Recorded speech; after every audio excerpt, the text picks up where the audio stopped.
Consuelito es más grave de lo que yo pensaba. Realmente necesita el empleo porque tiene que responder con las dos niñas. ¿Con las hijas de la amiga? No entiendo. Lo que pasa es que no son precisamente hijas de la amiga, sino de ella. ¿Qué estás diciendo? Sí, así como lo oyes, hermano. Consuelito es casada, está separada del marido, tiene 2 hijas.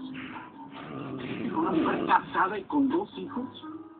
No puedo creer que seas tan burro, Simón. Oh, Antonio, pues yo no sabía. Apenas me lo confesó hace rato.